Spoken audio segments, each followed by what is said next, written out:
तो अगला सवाल कह रहा है, सवाल नंबर 2 कि आकृति 8.13 में, जो ये बगल में आकृति दिया हुआ 8.13 में tan p minus cot r का मान ज्ञात कीजिए।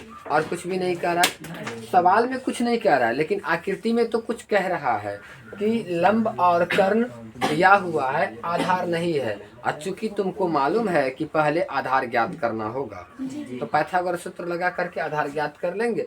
उसके बाद ही क्या कह रहा है तब सोचेंगे, क्योंकि तुम्हारा दिमाग में ये बात सेट होना चाहिए कि सबसे पहले हमें त्रिकोणमिति अगर बनाना है तो त्रिभुज के तीनों भुजाओं का मान ज्ञात कर लेना चाहिए।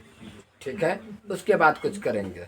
ठीक है, हाँ कभी कताल होता है कि बिना तीनों भुजा का मान ज्ञात किए भी हम आंसर प्राप्त कर सकते हैं, लेकिन अभी जो सामने का सवाल है ये तो शुरुआत है, तो इसीलिए हमें त्रिभुज के तीनों भुजा का मान ज्ञात करना आवश्यक होगा। ठीक है, तो वैसे भी इसमें करना है, तो लंब और कर्ण है, आधार नहीं है, तो यहाँ पे हम लिखेंगे कि मेरे पास क्या क्या है, क्या क्या निकालना है। तो जो मेरे पास दिया हुआ है उसको नोट करेंगे कि भैया मेरे पास जो है लंब दिया हुआ है 12 सेंटीमीटर का। ठीक है, और कर्ण दिया हुआ है 13 सेंटीमीटर का। हमें आधार निकालना होगा, पाइथागोरस सूत्र लगाएंगे, यहाँ पे लिख भी सकते हैं। तो आधार बराबर रूट अंडर कर्ण का स्क्वायर माइनस लंब का स्क्वायर। अब रूट अंदर कर्ण कितना है 13, तो 13 का स्क्वायर कर दो, माइनस लंब है, लंब का स्क्वायर कर दो। ठीक है, और वर्ग निकालने तो आता ही होगा, 13 का वर्ग करेंगे तो 169 माइनस 144 आ जाएगा। जब इसका माइनस करोगे तो 9 में से 4 घटेगा तो कितना बचेगा 5, और यहाँ बचा 6, जैसे 4 गया 2, एक एक का कुछ नहीं 25 निकला। तो कुल मिला के 25 का जब वर्गमूल निकालेगा तो 5 निकलेगा। क्लियर, समझ में आ गया? मेरे पास क्या मालूम हो गया अब, आधार, कि आधार इसका 5 सेंटीमीटर का है। लिख दिए, आधार 5 सेंटीमीटर है। अब जो सवाल बोल रहा है, अब क्या बोल रहा है वो देखो। अब बोल रहा है tan p minus cot r का मान ज्ञात कीजिए। कोई बात नहीं, मान ज्ञात करते हैं। क्या करेंगे, यहाँ पे लिख देंगे कि भैया आपको चाहिए क्या, tan p minus cot r चाहिए, यही ना चाहिए, देते हैं। तो tan p, tan का सूत्र लगाओ ना, p से कोई लेना देना नहीं है अभी। जब त्रिभुज में जाएंगे तो p कौन से लंब आधार को चुनेंगे, यही ना। तो पहले tan का सूत्र क्या हो जाएगा, लंब बटा आधार, माइनस कोट का सूत्र क्या हो जाएगा, आधार बटा लंब, उल्टा हो जाएगा ना इसी का, आधार बटा लंब हो जाएगा। अब tan p के हिसाब से, p के हिसाब से लंब और आधार चुनना है। तो ये हुआ थीटा, यहाँ पर इसके हिसाब से लंब हो गया 5, हो गया ना।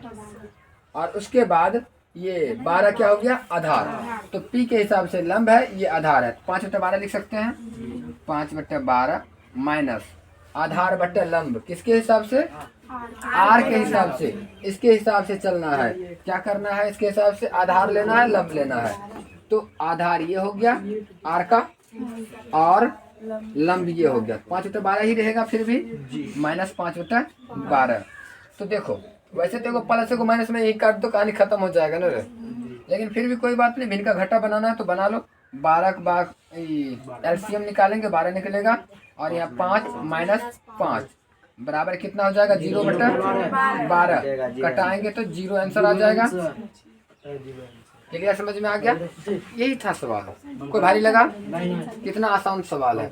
इसी तरह से सब सवाल है। कुछ सवाल को देखो, 3 नंबर का सवाल कह रहा है कि साइन a बराबर 3/4 और कोस a और tan a का मान ज्ञात कीजिए। 3 नंबर का सवाल कह रहा है, यहाँ पर हम सब सवाल को दिखाते हैं।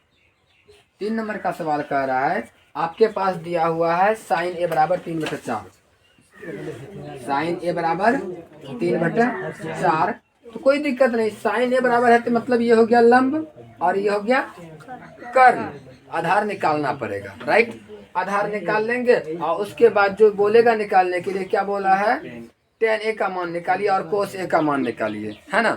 तो tan a और कोस a का मान बता देंगे कितना होता है, सूत्र लगाएंगे और मान बैठा देंगे। क्लियर, चलो 4 नंबर का सवाल को देखो। 4 नंबर का सवाल कह रहा है कि 15 कोट a बराबर 8 है, तो साइन a sec a का मान। तो 15 कोट a बराबर 8 है, यही ना है जी, ठीक। तो 15 कोटि बराबर 8 है। तो आपको अन्य त्रिकोणमितीय अनुपात निकालना है 2 ठो जो दिया हुआ है। पहले तो त्रिभुज के तीनों भुजा को निकालेंगे। तो क्या करेंगे, देखो समीकरण के हिसाब से 15 कोटि बराबर 8 है, तो 15 को उठा के इधर कर सकते हैं। तो ये हो जाएगा कोट ए बराबर 8 बटा यह 15 यहाँ आ जाएगा।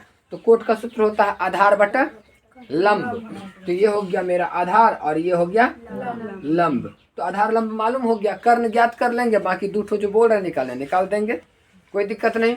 उसी प्रकार से 5 नंबर का सवाल है कि सेक थीटा दिया हुआ है और सभी त्रिकोणमितीय, उदाहरण नंबर 1 जो बताए थे उसी तरह का है। क्लियर?